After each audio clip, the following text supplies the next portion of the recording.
स्वागत है आपका नवोदय टाइम्स पंजाब केसरी में। मैं हूं दीक्षा शर्मा। देश प्रदेश की तमाम खबरों के साथ हम आपके समक्ष आ चुके हैं। शुरुआत करना चाहेंगे मौसम से, क्योंकि मौसम विभाग के अनुसार तीव्र पश्चिमी विक्षोभ तेजी से उत्तर भारत की ओर बढ़ रहा है, जिसके बाद दिल्ली एनसीआर में शीतलहर का प्रकोप और ज्यादा बढ़ सकता है।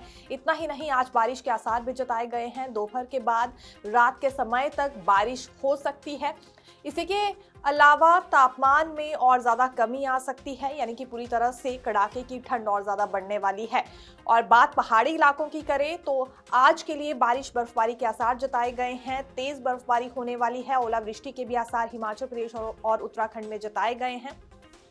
हिमाचल प्रदेश के कुछ एक जिले जैसे शिमला, सोलन, किन्नौर, लाहौल स्पीति, कुल्लू की बात करें तो ऊंची चोटियों पर जोरदार बर्फबारी हो सकती है। बर्फीला तूफान चलने की पूरी प्रेडिक्शन मौसम विज्ञान केंद्र की ओर से की गई है। इस वजह से पर्यटकों को यह सलाह दी गई है कि वो ज्यादा ऊंचाई वाले क्षेत्रों में ना जाए। और इस वक्त यदि दिल्ली एनसीआर या उत्तर भारत के अन्य लोग ये प्लानिंग कर रहे हैं कि ट्रैकिंग करनी है या पहाड़ों पर जाना है, फिलहाल के लिए अपनी यात्रा को टाल दें। मौसम विभाग व पर्यटन विभाग की ओर से ये सलाह दी गई है कि इस वक्त अपनी यात्रा को जरूर टालें, सुरक्षित नहीं है पहाड़ों पर जाना।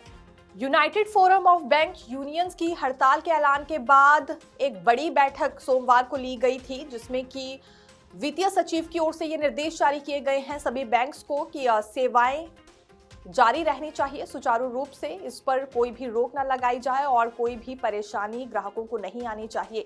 बैंक के कामों से संबंधित खासतौर पर डिजिटल मोड पर जो पेमेंट्स होती हैं, जैसे कि हम इंटरनेट बैंकिंग भी कहते हैं, मोबाइल बैंकिंग और जीपे आदि से होने वाली पेमेंट्स में कोई भी परेशानी ना आए, इस बात का ख्याल रखने के लिए बैंक्स को कहा गया है। हालांकि ऑफलाइन मोड पर जरूर यहाँ परेशानी हो सकती है, जैसे कि बैंक की शाखाओं की बात करें, क्योंकि कर्मचारी आज हड़ताल पर रहने वाले हैं।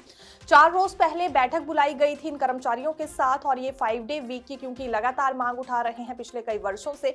इनका मानना है कि शनिवार और रविवार के दिन बैंक्स में छुट्टी होनी चाहिए, लेकिन मांग पर कोई गौर अभी तक नहीं किया गया है और इस पर कोई स्पष्टीकरण सरकार की ओर से नहीं दिया गया। तो आज यूनाइटेड फोरम ऑफ बैंक्स की ओर से हड़ताल का ऐलान कर दिया गया है। ये 9 बैंक्स का समूह है जो कि आज बिल्कुल सड़कों पर उतरने वाला है। बड़ी हड़ताल इनकी ओर से की जाएगी। इसके बाद सरकार क्या फैसला लेती है, देखना रोचक रहने वाला है।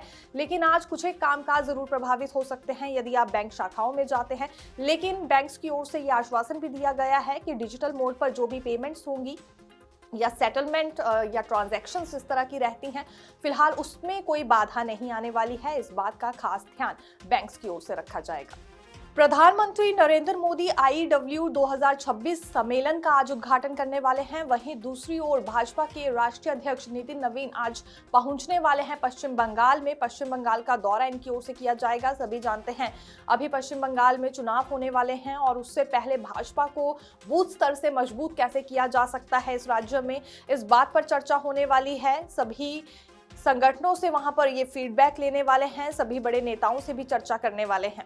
इस दौरान वे राज्य में पार्टी की जमीनी ताकत को मजबूत करने के लिए कई महत्वपूर्ण बैठकें करेंगे। 27 जनवरी को नवीन दुर्गापुर में स्टेट कोर टीम मीटिंग की अध्यक्षता भी करेंगे, जिसमें संगठनात्मक रणनीति, राजनीतिक रोड मैप और आगामी कार्यक्रम पर चर्चा होने वाली है। केंद्रीय बजट सत्र शुरू होने से पहले सर्वदलीय बैठक सरकार की ओर से बुलाई गई है।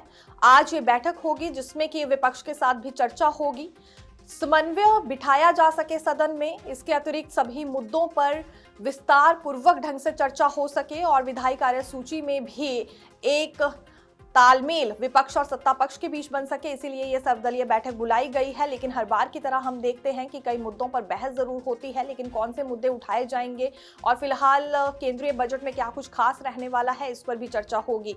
विपक्ष से यही मांग यहाँ सत्ता पक्ष उठाने वाला है कि आप बिल्कुल तालमेल वो बनाकर बैठे और इसके अलावा सदन की गरिमा का भी ख्याल रखें। देखते रहिए नवोदय टाइम्स पंजाब केसरी। मैं दीक्षा शर्मा, धन्यवाद।